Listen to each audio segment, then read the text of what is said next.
I'm Mark Boris and this is Straight Talk.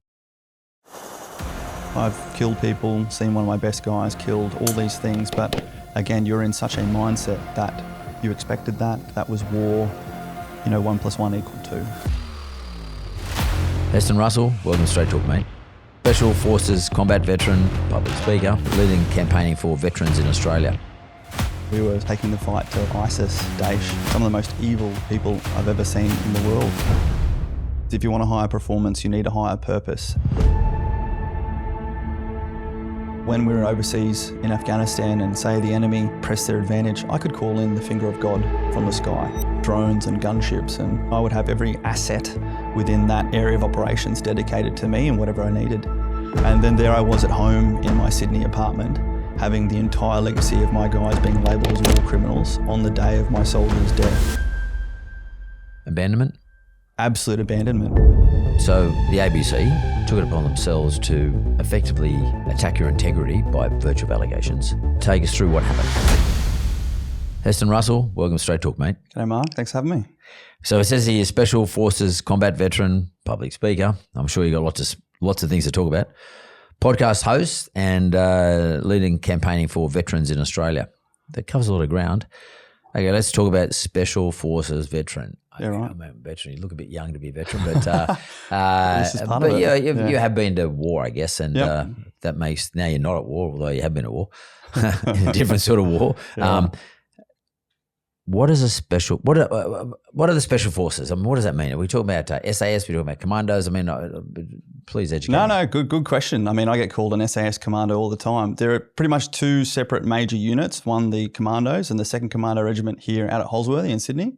And then you've got the SAS in Perth. And both of them have their genesis from different forces within the British military. But what's the difference between the two? Is one like sort of, sneaking around and sort of jumping over fences and stuff like that? But what's the difference between the two? Was one dropping out of airplanes? These are great questions. Look, I got out 4 years ago and it's changed since then, but the SAS's role is traditionally clandestine, out of uniform, smaller teams, special reconnaissance type stuff. And the commandos is more larger teams, direct action, raids, offensive support. We also do the domestic counterterrorism role within Australia.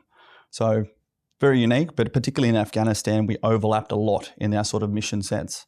These days, it's much more well-defined. So they're not the same thing though. So you're a Special Forces person? I was a commando. Yep. You're a commando. So yes. So you're in uniform, or whatever, I guess the uniform, and we've got to hit that spot down there, and there's 20, 30, whatever the number of us are, and you've got to go and take control of it. Lots of different roles. 1 year I was here in Sydney doing the domestic counterterrorism. So when Link Cafe siege happened, we were ready to roll if the police allowed it to be handed over to us. Another year I was working in, Solomon Islands out of uniform with the embassy when they had their elections in case there were riots and Australian citizens got endangered. And then another year, we're in Afghanistan in uniforms, flying in helicopters to kill or capture bad guys. So the biggest difference is you have the units like that are in America, they all their different special forces units that are so niche in what they specifically do. Australia has 2 units, less than 1,000 operators to cover off on the whole spectrum of operations. But particularly, I guess, to delineate between the two, commandos is much more sort of high visibility, but still operates outside of, the public awareness. SAS is pushing more and more into what we call the special reconnaissance role, clandestine out of uniform stuff. I had a mate, and he's my age, but this is a long time ago. I haven't seen him for a while, but he was, we all got told he was a commando, but we're going back nearly 50 years. Mm-hmm. And he was did some weird shit. He was just a normal looking dude. Yeah. Architect by profession. Yeah, right. Post his army years. Mm-hmm. But when let's say we had a massive storm, okay? Yeah. Where and it rained for a couple of days. He used to know that certain canals around Rose Bay and places like that used to fill up and empty into the harbour. Yeah, right. And he used to get his canoe. Yep. And he'd drop his canoe in some really narrow canal, and he used to get a thrill out of jumping in there and working his way back out to the harbour. Get it. And I said, you fucking nutcase. Yeah. But if you saw him normally, you just think he's a mild-mannered architect. You wouldn't know. Yeah. There's some weird shit. What actually got you into becoming Were you a weirdo, like, you know, a young kid? Like, if, you know, like want to get bare knuckle everyone. What was your deal? No. I mean, I grew up in a military family. So my dad was in the military. My grandfather was in the Korean War and Vietnam War. Great-grandfather, World War II, and great-great-grandfather, World War I. Wow. And I, particularly as, you know, a young kid growing up, the aspirational men I saw around me were all in the military. And then as it goes, I was sort of fat, unpopular kid at high school, and I sort of saw the best version of me being that challenged and going through the process I'd seen these other aspirational men go through. So for me, it was a lot about trying to discover myself, having a sense of service that came from my family, and also just the adventure. I definitely wasn't bare knuckling anyone. So that's really important. Yeah. Well, quite interesting things you just said. Adventure and service. Yeah. And that sense of service you're saying, you know, I wonder how a person gets a sense of service. So not many people could say that. Not many people could say, I want to serve my country. Yep. I mean, maybe some politicians might say it. I don't know if I'm going to believe them or not. But if you're, they might start like that, but then get changed along the way. But if you're in the army, or if you're in one of these special units, you must have a sense of service, which has to override your sense of fear and your sense of lack of control of the situation, because at any one stage something could happen to you. That's quite bad. Absolutely. So that sense of service you're saying came from your family. Like, how do you look at that? Yeah, I think one of my favorite quotes is, if you want a higher performance, you need a higher purpose. And particularly during my, high school years, I was very poor at representing myself, standing up for myself, but I was excellent when I was empowered with a purpose that was to support others or achieve a mission. And that is really that sense of service before self that the military indoctrinates you into. It breaks you down and indoctrinates you into the mission and the team being more important than yourself. And people love talking about resilience, and they talk about resilience as how you get up when you fall down.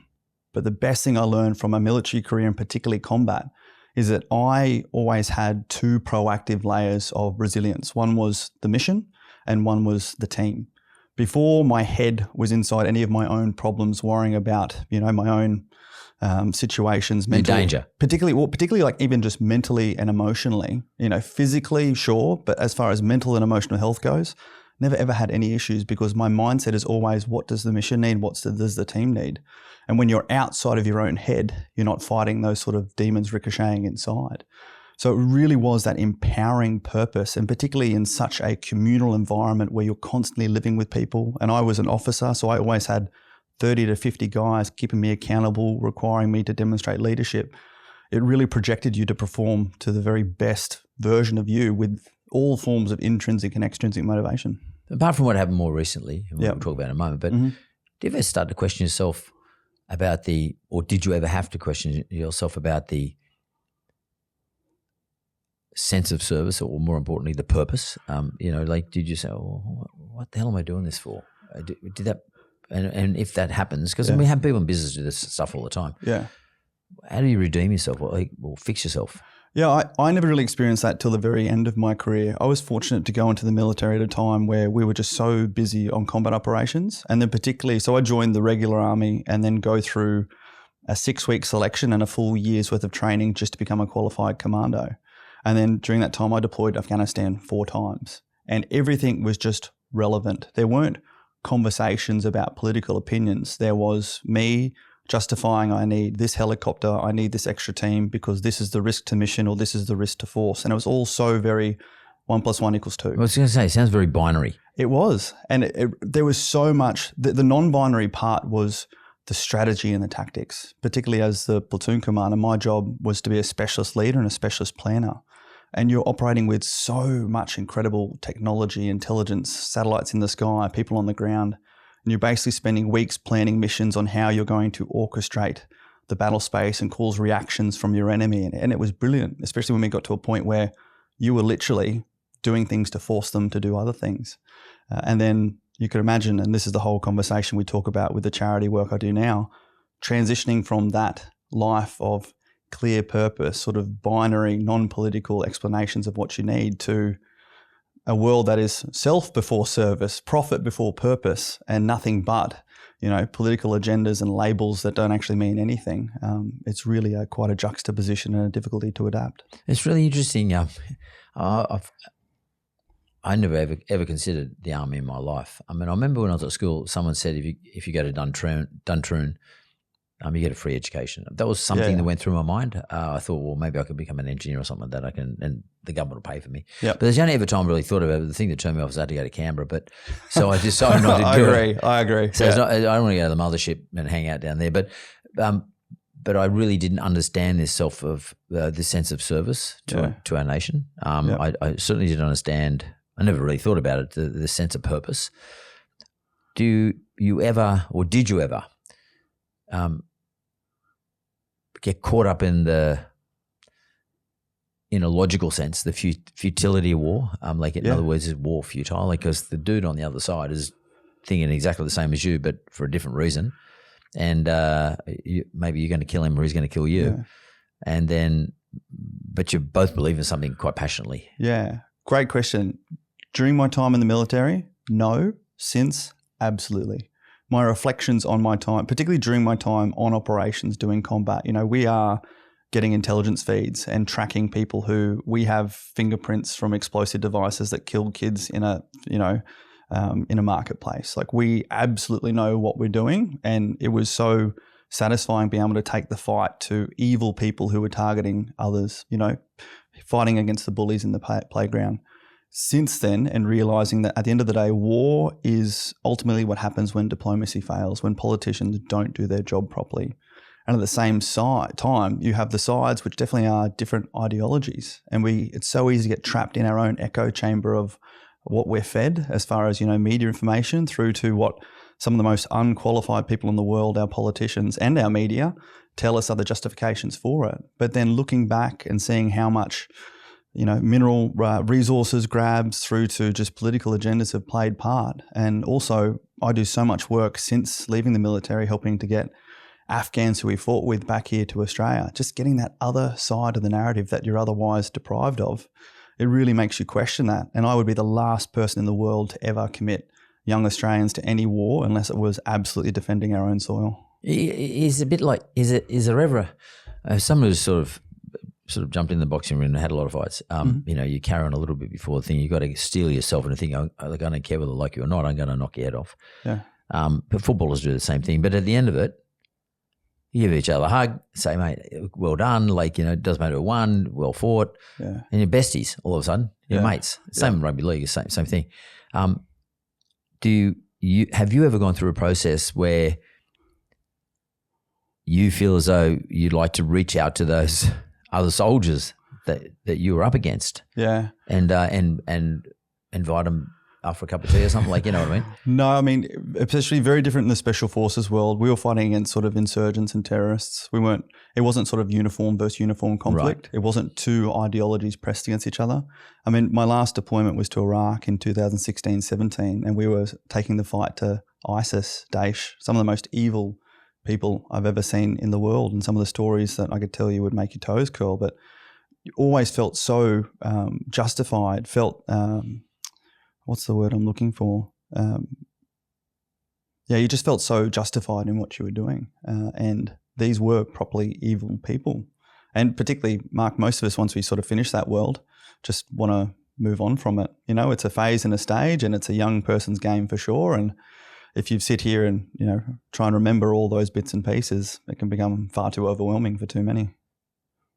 Do you think you ever get traumatized from it all? I mean, we hear about PTSD for vets. Yeah. And I've had a lot of conversations with various ministers or previous ministers for Veteran Affairs. They talk to me about it. A lot of the guys are, older guys, but are suffering. Yeah. You see a lot of suffering. Is the PTSD a function of, not suggesting you are a psychologist, but let's dig in a little bit. Is the PTSD a function of having seen trauma in front of you, or people injured, or kids injured, or just destruction? Or is the PTSD more a function of the futility of my ideology versus his or her ideology? No, look, I've been diagnosed with PTSD, of which I don't have any acute PTSD. I've killed people, seen one of my best guys killed, all these things, but again, you're in such a mindset that you expected that was war, 1 + 1 = 2. It was terrible and emotional, and still is what it is. It is what it is. Most of us have such a pragmatic mindset to be able to do that. Particularly veterans from the Vietnam era, jungle close combat warfare is some of the most, crazy and gruesome that you can come across. It sounds so hectic. That's it. And that generation has a lot of acute PTSD from just those conditions, that inhumanity, that mass scale of civilian casualties as well. My generation, particularly from Afghanistan and Iraq, there is a small minority that will have acute PTSD. And that comes from, their own mental preparations, and just everyone has a psychological threshold. So many veterans like myself actually have PTSD that comes from a physiological reaction to being exposed to combat and danger. Our nervous system is basically rewired to perform at its optimal levels when we are in a fight or flight state. My body loves to dump cortisol, feed off dopamine and endorphins, and I find it so hard to naturally produce oxytocin and serotonin, often without some of the new therapies that have now become legal. And it's just realizing what brain clutter and memory loss you get when you're in that state, when your body's filled with cortisol, when your testosterone levels are low, and actually needing to adapt your nutrition, deregulate your exercise, low intensity instead of high intensity, get off alcohol, get off caffeine, all those bits and pieces. We're learning so much just in the last few years of how we need to put mental and physical health back together and stop treating them like separate entities. That's really interesting. That maybe we just, if I could just ask you to pause it, or I just want to talk about that cortisol thing. So I guess what you're saying is that when you're in that fight or flight situation, in other words, something's going to happen to you bad. You recognize it. Your senses see it, hear it, smell it, whatever. You sense it. Your various parts of your body start to produce cortisol, which actually dumbs down everything in your body. So it puts you in a position, no real decision making is going to happen. I'm either going to run or fight. Adrenaline sort of starts surging through your system. But your testosterone, if you're in a constant state of that, your test is reduced to a low level, which, by the way, happens outside of war. Absolutely. Just some people are in a constant state of this, and they are pretty fucked up. How did you know? Were you trained as to saying, okay, I got to recognize the situation. That's the position I'm in right now. I've just come back from a day's work in the, shooting whoever I'm shooting, ISIS or whatever it is, and they're shooting me. So I'm feeling pretty fucked. And I've spent the last 5 days doing it. I'm going to have to do it again tomorrow. Is that something that Heston knew about, and that Heston then went into a programmatized to make sure that he did the sort of things you just said, light weights, maybe many reps, good nutrition, good sleep. Are you programmatized for this, or did you understand it? No, this is the fascinating part. So many of the stuff that I've actually just verbalized, we kind of knew as an assumed knowledge, but without the scientific factors. So in particular, the routine that was established already aided that. So we'd go away on deployments for 3, 4, 5 months, and then we'd come back to a good 4 to 6 weeks worth of hand your weapons in, stand down, go home, be with your family. Come back to Australia? Come back to Australia. Oh, really? You go through a 2-week decompression period, have all your psych screening and all that, but then you'd go and have 4 to 6 weeks of oxytocin and serotonin hits, connecting with your family, connecting with your loved ones, going out and socializing with your mates. And you can imagine the job. You can't answer emails. You can't, log in. You literally cut. And we'd have these full decompression moments, and then we'd go hard, and then we'd force people to take leave. And the routine we had every morning was physical training. Meals were allocated. For example, in Iraq, or you mean when you come back? Back at base. Right. But even overseas, because you have that routine from back here in base, overseas, every day, everyone's out there exercising. You live in communal lines, so you're achieving that communal connection piece. The Aussie larrikinism, and you're having all this fun while you're off work. And at the same time, we had no social media. We weren't allowed to have social media accounts. There's one landline phone to call your family back home. So you're not dealing with these everyday stresses. Maslow's hierarchy of needs, the most self-actualized individual I ever have been was on operations. And that state you talk about, fight or flight, that was my flow. I've never had more head, heart, and body alignment than actually being in combat. Because as per Mental Health 101, the best remedy is whatever can bring you into the moment, not thinking back or, worrying about the future. In combat, you're in the moment. You're with your people and you're being tested at the ultimate level of performance for something that we were at the ultimate level of our sort of industry. And it's just brilliant. And particularly as a commander, getting to see my soldiers who we spend 2 years with training and the junior commanders take over, lead, fight tactics, kill enemy who are trying to kill us. It is just so hard to explain, but it's one of the most inspiring times, seeing what level people can perform at. And the hardest part is actually then achieving that level of inspiration and then coming back to a world or a job outside of that where you'll probably never experience that again. And you've sort of had that drug. You've had that feeling of being in such an amazing head, body and heart alignment.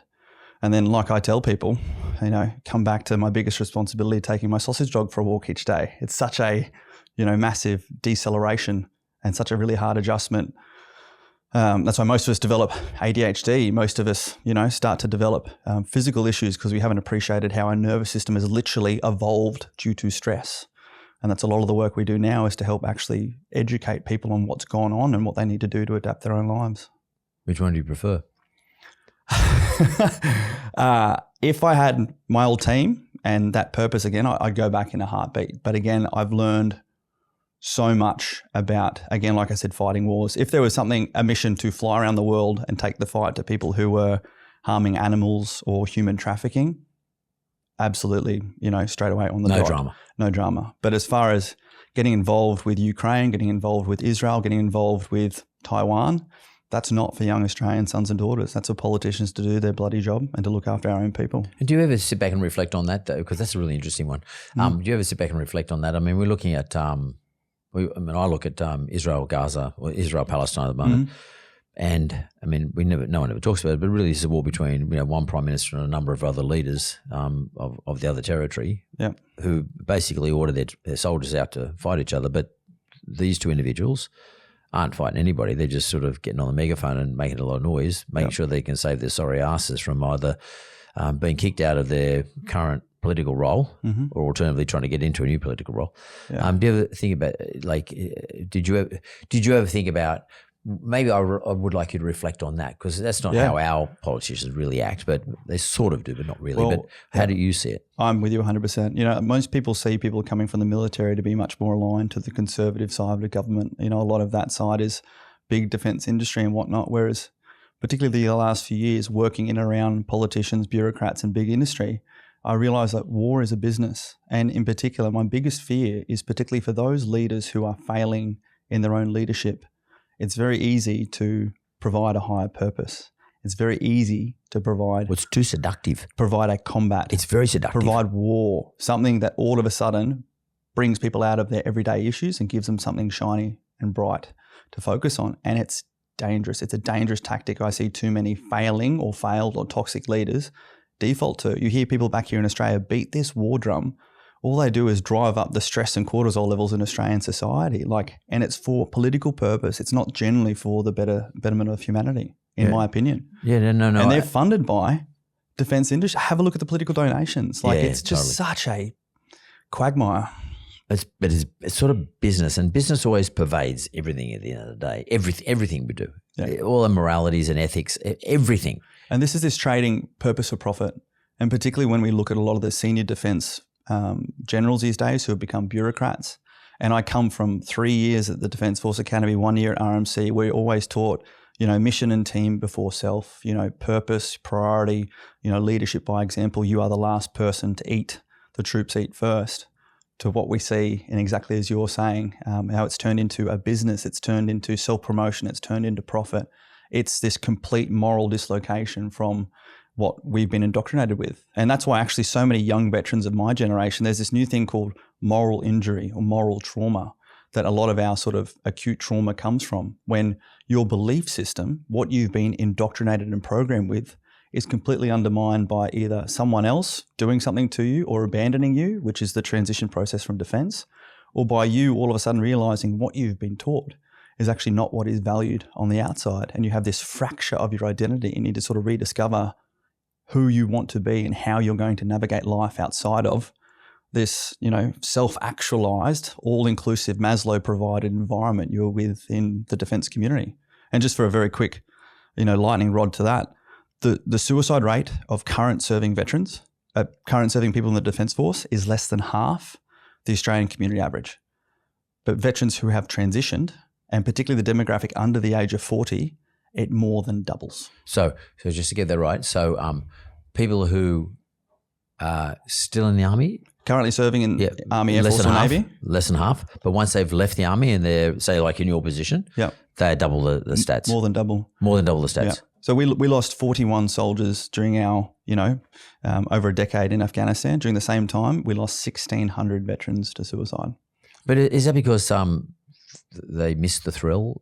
Is there a bit of that going on? Well, a lot of it, and look, I work hand in glove with campaigning for winning the Royal Commission and still speak to the current Royal Commissions into defence and veteran suicide. And the highest demographic mark in particular are young men who, like myself, joined straight out of school, never achieved an identity outside of an institution prior to going into a giant not-for-profit service before self institution, and then either have their performance compromised, they're forced to leave, or they become injured, and they've had what they envisage themselves as being their self-actualized identity removed and haven't been re-indoctrinated into who they are and what their value set is outside of defence, and go down this, line of broken down relationship, losing their job, getting on substances and ending up taking their own life. And the highest risk demographic is young men under the age of 35. Wow.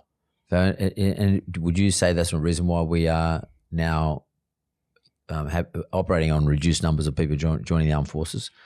I think that whole other different kettle of fish, in particular the last 3 to 4 years, from the collapse of Afghanistan through to the handling of war crime allegations and how defence senior leadership has just turned their back on so many soldiers, that really has carried through. I mean, I speak with so many current serving military members every day who send me messages, and knowing that the defence hierarchy no longer has their back the way in which we experienced overseas. If you made a tactical decision on the ground, you would brief it up to your higher commander and they would trust you because you're the man on the ground. Now, because it becomes political and because there's media who are out there looking to attack, those in those higher positions who want to progress are more than willing to adapt to the public perception as opposed to stand their ground and demonstrate actual leadership. And then, of course, you experience that yourself. Firsthand, yeah. So the ABC took it upon themselves to effectively attack your integrity by virtue of allegations. Mm-hmm. Let's take me through that now, because and probably maybe just tell us what happened. But I want to importantly understand how you felt about that, like as someone who just was in service of his country, was fighting for a greater purpose, was there for a greater purpose. How did you feel about that? So, but first take us through what happened. Gotcha. And this is this moral injury that I spoke about. So 20th of October, 2020, the ABC published an article that named my platoon November Platoon. And there are 30 to 40 people in a platoon, and there's only one November platoon in the entire of Australian Special Forces. They didn't name names in there? No, they just named the platoon. The platoon, right. First time that's ever happened in Australia's history. Usually it's like the larger unit or the defence force, but they labelled 40 guys, saying that they had this story from a US Marine helicopter door gunner who was flying a mission one night and said that he heard over the radio that commandos had 7 detainees, were told there was only room for 6, said that he heard a pop over the radio, and then that the commando group said that they had 6. Of course, he changed his version of that down the track. Yeah. But so, to keep going. Yeah. And so then, and he wasn't landing at time. This was at night time in Helmand, thousands of feet above, in 2012. And all of a sudden, 8 years later, had spoken with an ABC journalist and said, yep, that meant the commando said kill someone. But he didn't see the ABC journalist. The ABC sought him. He didn't go out there and offer this up. No, he did. So he contacted an ABC journalist. Really? Yeah, he did. Why? Because he'd seen some other reporting on, for instance, the Ben Roberts-Smith stuff. Yep. And look, I'll leave it up to people if they want to research it, but this guy obviously has his own life that he's going through. And as came out during my trial, what was published by the ABC journalist is not what he actually said. He never named commandos. He never named November Platoon. He thought they were Australians. And he never actually saw anything that happened. Because he wasn't there. Well, because he was flying up in the sky and said he heard a pop on the radio. Heard a pop on the radio. But so the kicker to this is that exact day, 20th of October, was the anniversary of the death of Corporal Scott Smith, who was the one soldier that I lost in Afghanistan. In 20th of October 2012, 21st of October, 2012, he stood on an IED and was blown into a million pieces over 300 metres. We were then attacked by the enemy straight away, as you could imagine, a big plume. And we spent the next 3 hours picking up Scott, fighting off the enemy and sending him home to his family. And the day that the ABC chose to do that was the 8th year anniversary of his death. And that evening I met with his mother and sister at North Bondi RSL, as we did have a reunion for him. And I'd recently transitioned from the military, 2019. I contacted the ABC and asked for them to clarify and call me back, and never got any response. I reached out. Post the story. Yeah, the next day, the same day. And then I was waiting for... Were you angry? I was confused. I was like, someone's got this wrong. Like, how could they have done this? They've never even spoken to me. They've never even spoken to any of us. And then I waited for the Department of Defence to speak out. You know, we were never allowed to speak in Special Forces. And there's a whole public affairs department within Defence. Surely they're going to be on it. Days went by and nothing happened. So I ended up taking to my social media and just saying, you know, this is an absolute lie. I had my soldiers calling me saying, what do we do about it? It was all quite despairing. And the next thing, some media picked up, and over the course of the next 2 years, I submitted a number of editorial complaints to the ABC, wrote them a 10-page letter from the guys talking about how impossible their entire story was. And all that ended up bringing was them doubling down, and then ended up publishing a new article that put my face and my name within that whole allegation, which I subsequently learned meant that I could take them to the federal court and sue for defamation. Did they put you there though as the platoon leader? As the platoon commander, yep. Commander, yeah. And was your reason why you took to social media, and more importantly, just took to writing the record or correcting the record, was that sort of out of a leadership sense, still a remaining sense of leadership for your platoon, even though you're not there anymore? Yeah, absolutely. I was the platoon commander of the platoon at the time when they said this happened, and per all of my officer training 101, that's my job.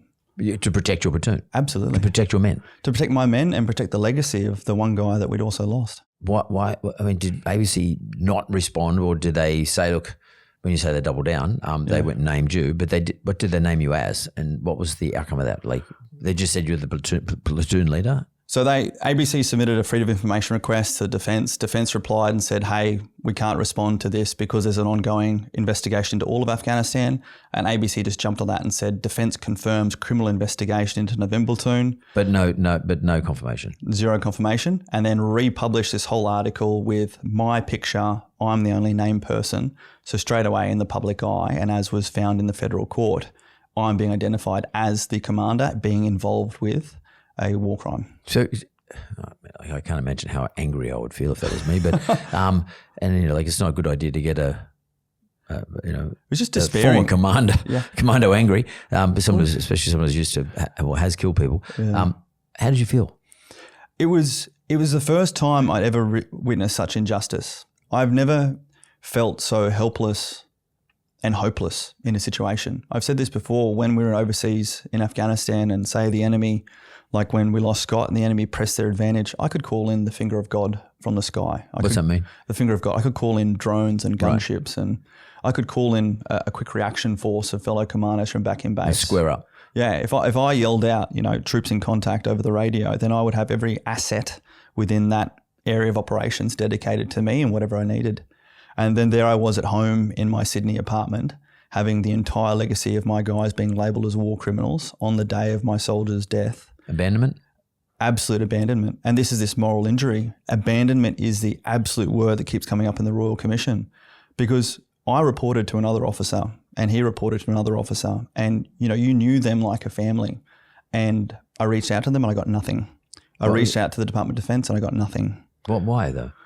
Because at this point in time, I will assume these people have also left the military. They have families, they have careers, and they have had to trade purpose for self-preservation, particularly with an adversarial media like the ABC that has all of our taxpayer resources to attack, and whatever else is going on in their life. And I have deep resentment at that abandonment, but I can also, in reflection, understand seeing how hard the ABC tried to silence me, how I've only had to worry about me and my extended family and my sausage dog. Whereas I haven't had to have those very real world, everyday concerns. I mean, it nearly broke me over the last 3 years, and I've definitely had a mental crash, particularly the last year. And I feel very fortunate that I was the one able to do that, because I know I have been able to do that. I've always been a very high performer, but for others to have to go through that, I can now completely appreciate how, if I had the choice, I might have preferred to avoid it as well. It's funny, you should say that, because when I was looking at the program that that we got this month, and I saw you there, and I actually thought to myself, wow, I could do this interview, and if I look too sympathetic towards what Heston's got to say, the ABC could come after me or my show. I mean, I'm serious. And then I thought to myself, yeah, but I'm not at war with the ABC, but I thought to myself, yeah, but like, this is a story that needs to be told. Yeah. And for me, it's not really a commercial business. This is more I won't say fun thing because it's very serious, but it's more something I want to do. Yep. And I also want to know about this. Yeah. And because I think this is really important to me as an Australian, to know about how our returned soldiers are being dealt with and how they feel. Yeah. And also the fact that you won is really important too. You won your case. Yeah. And that's incredibly important, because I don't like bullies, a bit like you said you don't like bullies, but I like fairness and justice. Absolutely. And a sense of justice in this environment. I like to know Australia still has a sense of justice, that we still have justice in our country. Yeah. And it's the system that manages it, and it's not one organisation that makes a decision who gets justice and who doesn't get justice. Yeah. I don't know how you didn't. I don't know how you resisted from just getting in an Uber, going to the ABC, and I'm serious, and just standing at the reception saying, "I want to see the managing director." You have no idea how many times it's played. I wanted to get in my car and drive it through the front door of the ABC, particularly when all of a sudden I just encountered bureaucratic walls of resistance, a lack of any form of empathy or care. I offered so many times to personally have a live interview with the ABC journalists. I wrote to the managing director. I wrote to the board of the ABC. Responses? Zero. Nothing. Cowards. Do you think it's a commercial thing? They're just locked down. Oh shit, we might have a bit of drama here. We just say nothing. But this is it. Like, if it was any other commercial news outlet, I could understand that. But it's our ABC, mate. And if you're not willing to hear the other side of a conversation and educate the public, and instead try and double down on your own version, like, where are we at as a society? So they never asked you prior to any of this? They never mentioning your name? They never contacted you? Oh, it came out through the court case, just like literally hours before they went to publish the next article that we sued on. They called me up and asked, do you know about this? Do you know about this? No. Never mentioned what they were going to do. Never asked me the actual questions or information they put in their article.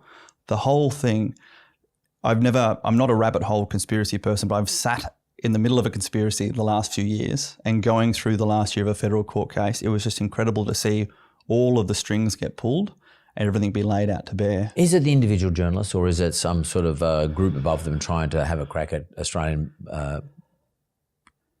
army personnel? Is it this part of this Ben Roberts-Smith game that's great question? What are we talking about? Or is it anti-war? What are we talking about here? Great question. It comes down to individual journalists.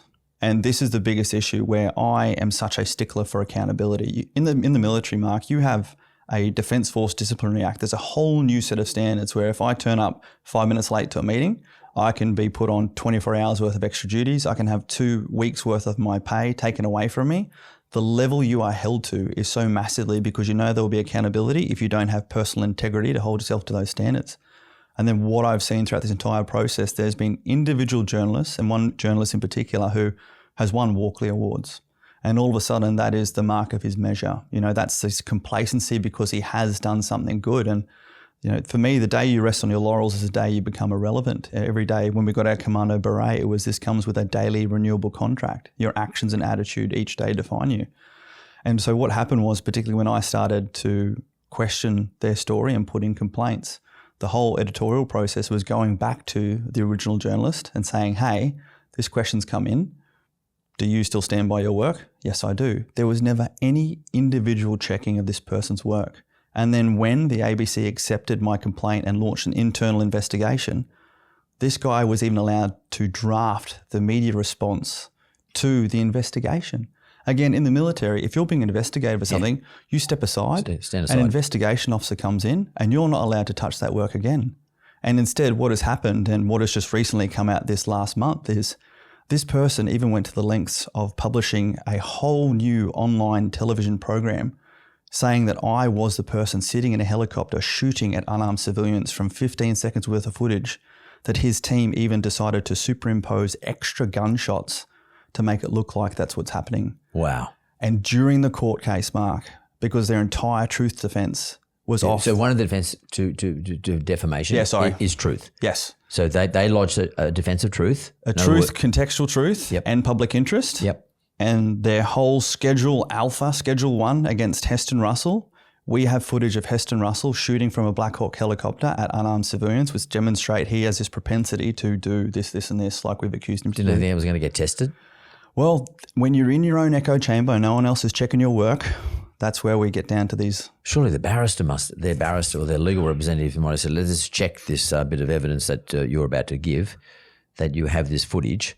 And that's independently obtained, et cetera, and verified, et cetera. This is a massive question, and I hope the New South Wales Law Society looks into this, because at the end of the day, they carried on 3 iterations of submitted truth defences that were based on entirely false and fabricated information and evidence provided by these ABC journalists. So where did you go? So you won the case? So I won the case, but during the case, because they had 15 seconds worth of footage saying that this was me, and I have the whole 25 minutes worth of helmet cam footage. And we provided that to them.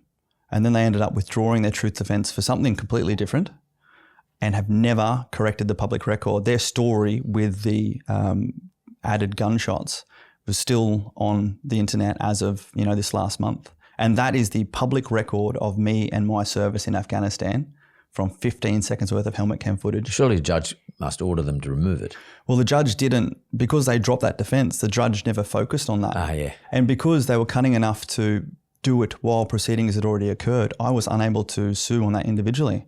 And this is where we're at in our country. Someone can go out there in the media and accuse me of being a war criminal without even being charged, let alone having a day in court. The only recourse I have as a private citizen is to, if I can afford, sue them for defamation.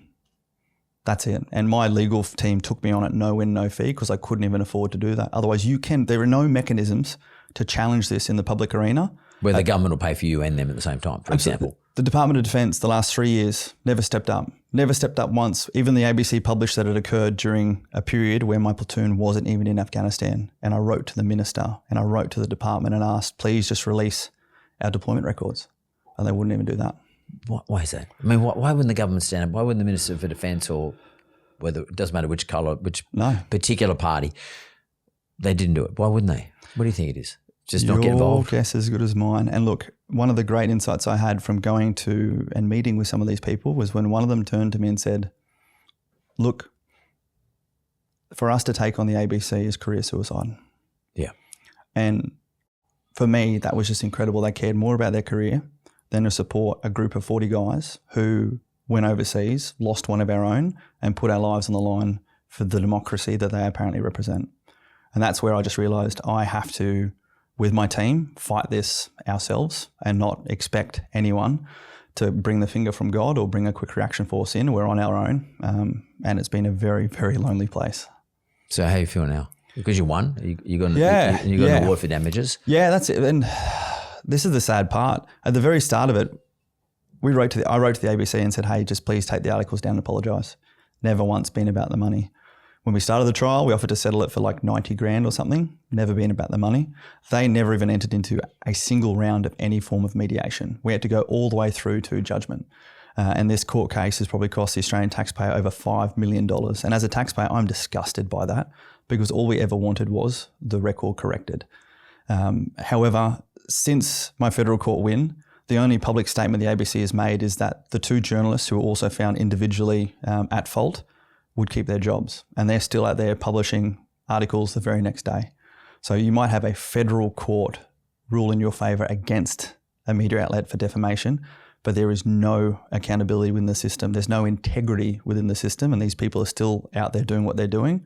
And there's been no changes to any federal regulations that protect veterans into the future. This could happen again tomorrow. Wow. And where to from here? Because, I mean, I would have thought that in itself would give you PTSD. I mean, mental effect. No, and this is it. June, July last year, I crashed. My nervous system reset. I had about 2 weeks, where I didn't leave the house. My body lost about 8 kilos worth of fluid and my nervous system just literally shut down and restart. And what is so incredible for me, having been at the highest levels of fighting for your life performance on over a year's worth of combat that I've been in the Middle East, to then reach my mental and emotional limit fighting a court case outside of actual, real life-threatening danger is just such a testament to how much this has impacted me without me even realising, and how much I've had to sort of reset and refocus my life from that. And where to from here, this is the saddest part, Mark. It actually requires just greater public awareness and public support. Like, politicians have to remember they work for the Australian people, and the ABC needs to remember that they're paid for by our taxpayer funds. And unless there is more noise and action from the wider Australian community, then nothing's going to happen. We have to be the people to hold them accountable. We need another media outlet to sort of say something about it. I mean, and I've personally taken to launching a new petition to call for a Veterans Protection Act that just basically means that media isn't allowed to name any individual or unit prior to there being a decision through court. So what that means is they can report to say there's been an allegation of a war crime within the Department of Defence, to force the Department of Defence to step up and do it, but leaving a platoon and a platoon commander to fight for their men against a multi-billion-dollar sort of company can't happen again. And hestonrussell.com/veterans is where I've launched that petition. And have you sort of put it to one of the parliamentarians to introduce it into Parliament? I've put it to both sides. And again, a lot of people are very resistant to put through a bill that in any way hamstrings any media, given that's the outlet they need to provide themselves with that relevance to the public. But I did this before when we campaigned to retain the unit citations. We get 100,000 signatures on that. We take it to a parliamentarian. They say no. We have a look at all the postcodes of, what electorate they're in and tell them that this elected representative is not supporting them. And that's the way in which we start pulling the threads on the democracy to make these people do their job. So the way it seems to me then is that if politicians don't sort of step up, then Heston Russell is going to actually apply all the training and all the cunning that he's achieved over all these years to, as you say, pull the strings, but probably more importantly, start to bring them undone and make sure that they do step up. I like the idea of that. Absolutely. I mean, this is guerrilla insurgency 101. Yeah, totally. There are nearly 600,000 veterans in this country as per the census in 21. And they all vote. They all vote and they all have families. Yep. And if there is one thing that the silent majority in Australia will step up for when given the right purpose and outlet to do it, it is those who are willing and have gone to sacrifice our lives and comforts for theirs. And that's all we ask for. We all just simply ask for to be treated normally and to be given justice and to be heard. Yeah, well, this is a country where fair enough and fair go are just like always been in our language. Yeah. And I, for one, would be someone who would definitely sign up for that and support that with my local politician once this gets kicked off. For me, and I think I speak for perhaps a lot of people in my cohort, age group, etc. Yeah. Mate, you guys have done what we never got asked to do. I was 1 year out of having to go to Vietnam, conscription. Oh, right. Yeah, right. And I voted for Gough Whitlam, the only time I've ever voted for the Labor Party in my life. But I voted for Gough Whitlam. Just because Gough was at our university saying I'm going to get rid of conscription. Yeah, right. I was just 17 when I first started university. 18, I was just turned 18. Yeah. Just old enough to vote. And so I was lucky. I had mates who went to Vietnam who come back completely fucked up. Yeah, or absolutely. Became fucked up over time. Yep. And I often think to myself, wow, I'm so glad I wasn't one of those people who had to go and have to do what you do and what they did. And from my point of view, Heston, this stuff is so un-Australian for us to ignore those outcomes. And by the way, you're not asking for much. You're just asking for legislation that gives everyone a fair go. Absolutely. And for truth. Absolutely. And my whole piece is, Mark, I just don't want anyone to go through what I've had to been through. Yeah. It has taken me to the darkest places. It has taken my family to have to drop everything to support me. It's taken, my mother's just this beautiful lady. She's a registered nurse up in Brizzy. She's had people in the hospital. Salt of the earth. Yeah, she's had people in the hospital ask her, when this article was published accusing me of shooting at civilians. And Mum just isn't ready for that. You know, Mum to this day, even doing this interview, she's like, Heston, I've just compartmentalised that. I don't want to remember it. It brings me so much trauma to feel like I nearly lost you at home after watching you go and come back from so many conflicts. And, you know, to put my mum through that, it's been a lot. Yeah. Heston, I tell you what, sitting right here, when you first walked into the studio, yeah, mate, you look fucking awesome. You don't look like someone who's been through all that shit. You've got a remarkable resilience, real resilience, what we talk about all the time. Real resilience, real recovery. And you project, for me anyway, you project strength and a sense of doing good. So from the moment I talked to you outside the studio, like I get that sense. Yeah. So well done, mate. I mean, it's a big fucking deal to recover from. Massive. And like this is where I am so privileged to have gone through so much training and experience, all paid for by the taxpayer. And this is where I've realized so much about myself. You know, diamonds are formed under pressure. Like our human race has evolved under stress and pressure. And I feel like I have evolved so much through this, but the cost of it has been massive. And I'm just so lucky that, you know, I am single. I don't have a lot of things that really I had to put on the line to do this outside of, you know, I had a legal team who came and offered to do this no win, no fee. I've been very blessed with that small community who supported me. But if this happens, you know, in the next conflict, when there's a soldier or a group who have to go out there and expose themselves to this, you know, Mark, when the ABC published this article, my grandfather called me and just simply said, don't let them do to your soldiers what they did to mine when we came back from Vietnam. And he died 2 months later after the ABC published his first article. And that has just provided me such a massive higher purpose to know that even though I might want to drop this because it's better for me and my family, what happens in 30 or 40 times if I'm sitting there and watching this happening again on TV and know I could have stepped up and done something? Well, Heston, I want to say thank you on behalf of all those Australians who are not part of this process, but all of us who are sitting back here observing these things, which, you know, may have listened to this podcast or may have just followed the whole process. Yeah. There's probably more people in your camp than you think. Yeah. Just that we are the silent majority. I'm with you. Heston Russell, thanks very much, mate. My pleasure. Thanks, mate.